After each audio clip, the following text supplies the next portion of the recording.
Hi guys, let's read a book.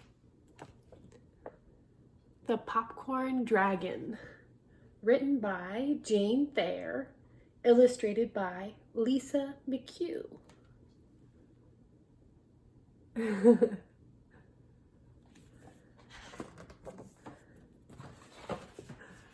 at all that popcorn. What do you like on your popcorn? I like butter. One day, Dexter felt sad because he had no one to play with. He was so sad that he sighed a deep sigh. Out of his mouth came a cloud of smoke. "Why, look at me," said Dexter. "I'm blowing smoke." He could hardly believe it. He sat still and breathed hard. Sure enough, smoke was coming out of his mouth. Dexter cried, "I never knew I could blow smoke." He ran to his mother, panting for joy. He shouted, "Look at me, blowing smoke."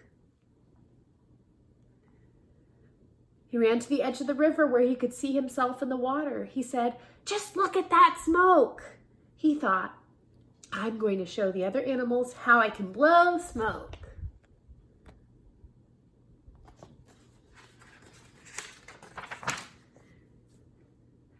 Dexter began to stroll up and down. He puffed a little smoke here, he puffed a little smoke there, as if blowing smoke was just nothing. After a while, he saw the other animals, the giraffe, the zebra, and the elephant peeking at him from behind some rocks. There he is, blowing smoke. Oh, there they are behind the rocks.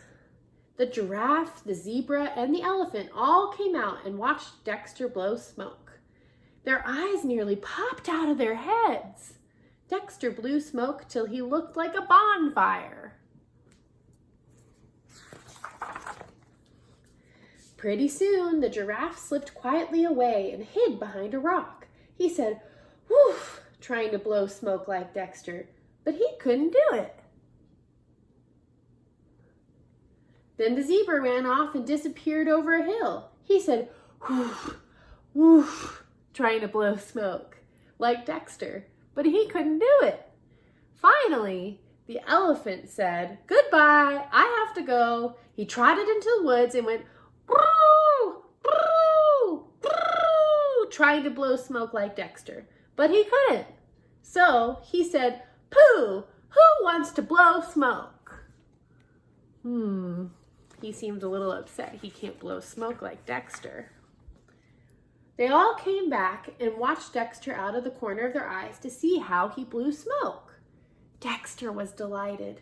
He said, "I can blow smoke and you can't." Dexter pranced around showing off. He chased a yellow butterfly with his smoke. He puffed a cloud of smoke at a green grasshopper. He scared a striped chipmunk with his smoke. He even puffed a small puff accidentally, of course, right at the other animals. The smoke felt rather warm to the other animals. The giraffe said, "You stop it." The zebra said, "I'm going home." Oh no. They don't seem very happy with Dexter. Dexter stopped blowing smoke. He thought, "I don't want them to go home," he said loudly. "I don't want them to go home." He said loudly, "Oh, I guess I won't blow plain smoke anymore. I think I will blow smoke rings." He stuck his head straight up in the air and blew smoke rings. The other animals just had to watch Dexter blow smoke rings. They moved back a little so they wouldn't get scorched. They watched till they were so envious they could hardly stand it.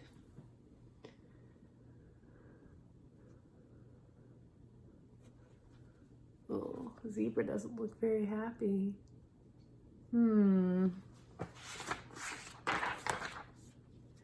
Finally, the elephant said, "Certainly is silly blowing smoke rings." He started to stalk away. Dexter stopped blowing smoke rings. He thought, "What can I do to make them stay?" He said loudly, "Oh, I guess I won't blow plain smoke rings anymore. I think I will blow smoke rings around my tail." He turned his head and blew smoke rings around his tail. He switched his tail this way and blew rings around it. He switched his tail that way and blew rings around it. Finally, he switched so hard he hit himself in the nose. The blow brought tears to his eyes.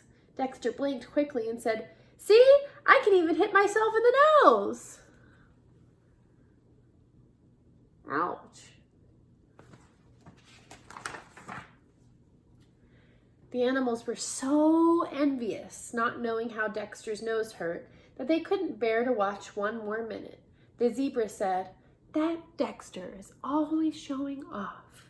The giraffe said, "We don't like him, do we?" The elephant said, "Come on, let's go." When Dexter saw the other animals actually going, he stopped blowing smoke rings. Suddenly he remembered that he wanted someone to play with.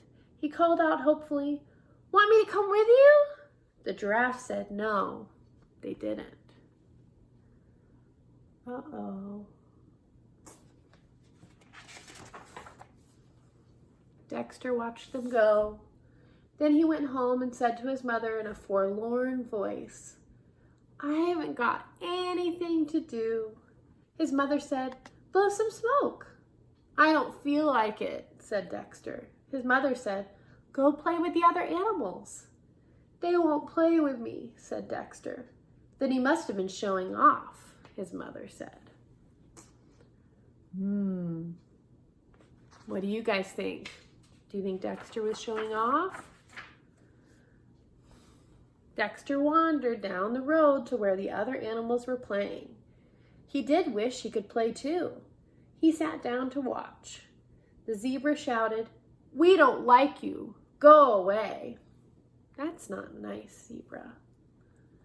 Dexter was very sorry now that he had showed off. He had no one to play with. He was tired of blowing smoke. He wandered into a cornfield and lay down in the shade of the tall corn stalks. Poor Dexter. He watched a yellow butterfly flutter against the blue sky. He watched a green grasshopper hop on a blade of green grass. The butterfly and the grasshopper did not know or care how lonely Dexter felt. He could hear the far-off voices of the animals playing. The sun was warm.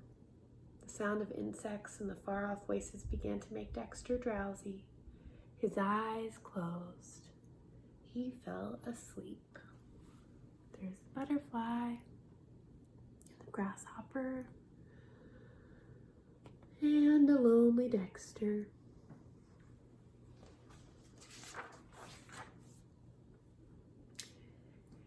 Dexter began to dream fireworks were going off. Then he dreamed the most delicious smell in the world. He woke up. He heard pop, pop, pop. "Popcorn!" cried Dexter. Right under his nose was an ear of corn that had fallen off the stalk onto the ground. Dexter's hot breath was popping the corn on the ear. Pop, pop, pop! The kernels came popping out. Dexter reached out and gobbled some. Crunch, crunch, smack, gobble, gulp. Good, said Dexter. There's the ear of corn and there's all the popcorn. Soon, the popcorn on the ground was all gone. Dexter wanted some more. He stood on his hind legs and pulled the husks off an ear of corn on a corn stalk. Then very carefully, Dexter breathed his hot breath on the ear of corn. Pop went the corn. Pop, pop, pop, pop. The crisp white kernels fell in a shower. The popcorn smell began to drift through the air. The giraffe, the zebra, and the elephant stopped their playing. They said, popcorn. They put their noses up in the air and went sniff, sniff toward the smell. There's Dexter making the popcorn.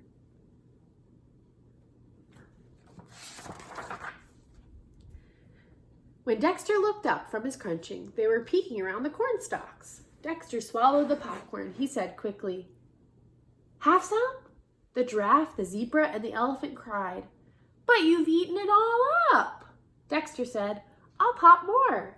He moved eagerly along the row of corn stalks to a new place and quickly pulled off some of the husks. His hot breath started to pop the corn. The popcorn fell all around. The animals crunched and munched. Soon, the popcorn was gone.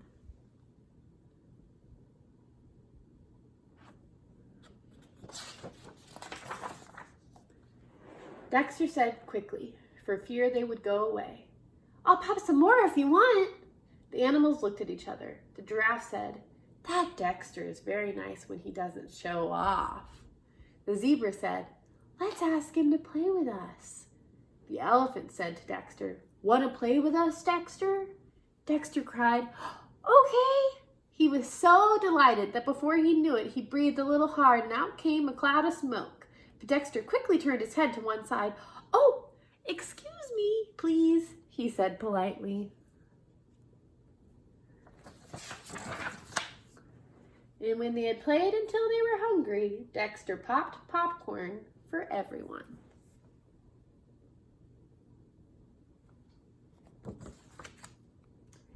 The end. The Popcorn Dragon. Written by Jane Thayer, illustrated by Lisa McHugh.